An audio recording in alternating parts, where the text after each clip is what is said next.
আপনারা দেখবেন দুটো উদাহরণ দেব, দুটো উদাহরণ দিই, অজস্র উদাহরণ আছে, দুটো উদাহরণ দিই তাহলেই বুঝে যাবে।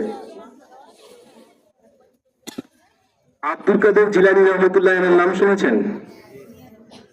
হ্যাঁ, মায়ের ভূমিকা কতটা আপনারা জানেন, আমি আর যাচ্ছি না। স্বামী বিবেকানন্দ যখন নরেন্দ্রনাথ যখন পড়তেন উনি, তখন মা পাশে বসে থাকতেন। এখন মার আর ধৈর্য নেই, এই পড় তো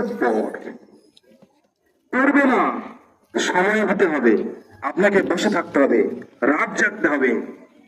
সূর্য মধ্যে আলো দিতে গেলে সূর্যের মতো জ্বলতে হবে। আপনি যতটা পরিশ্রম করবেন ততটা ফিডব্যাক। নিউটনের থার্ড ল, প্রত্যেকটা ক্রিয়ার সমান বিপরীত প্রতিক্রিয়া আছে। আপনি মা হিসেবে যতটা স্যাক্রিফাইস করবেন ছেলে ততটা ফিডব্যাক দেবে।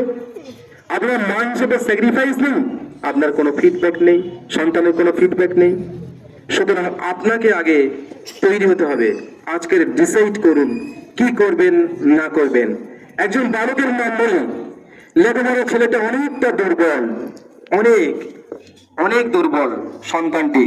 স্কুলে পড়াকালীন পরীক্ষায় পরীক্ষায় একবার ফলাফল খারাপ করায় তাকে চিঠি দিয়ে বাড়ি পাঠিয়ে দিয়েছিল, তাকে চিঠি দিয়ে বাড়ি পাঠিয়ে দিয়েছিল। চিঠিটা নিয়ে সন্তান মায়ের কাছে এসে দিল। মা তখন দেখলো চিঠিটি যা লেখা আছে, নির্বাক মায়াবী চোখ সন্তানের দিকে। সন্তানও বিষয়টা বুঝতে পারলো। সন্তান জিজ্ঞাসা করছে, মা স্যার কি লিখেছে?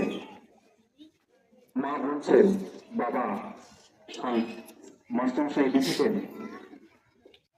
তোর যা মেধা, তোর যা স্মৃতি, তোর যা চিন্তা ভাবনা, তাকে তুই করার যোগ্য নয়, তোকে আমাকে গল্প বলেছে। সন্তান ভাবে এত মেধা, এত স্মৃতি, এত ক্ষমতা, এত চিন্তা নয়, আবিষ্কার করেছে কি মনে হয়? Addition, yes addition. এটা আলোচনা না, তার আবিষ্কার। এডিশনকে প্রশ্ন করা হয়েছিল, কি করে আবিষ্কার করলেন এত ব্যস্ত হয়ে? বললো, যত ব্যস্ত হয়েছি ততবার এখান থেকেই শিখেছি, ততবার এখান থেকেই শিখেছি। আপনি ভাবুন, মা মারা গেছে, ছেলেরই সাকসেসফুল দেখে যেতে পারেনি, ঘাটাঘাটি করছে বইপত্র, হঠাৎ করে চিঠিটা পেয়েছে। চিঠিতে লেখা আছে, এরকম স্কুলে মাথা মোটা ছেলেকে এই স্কুলে পড়ানো যাবে না।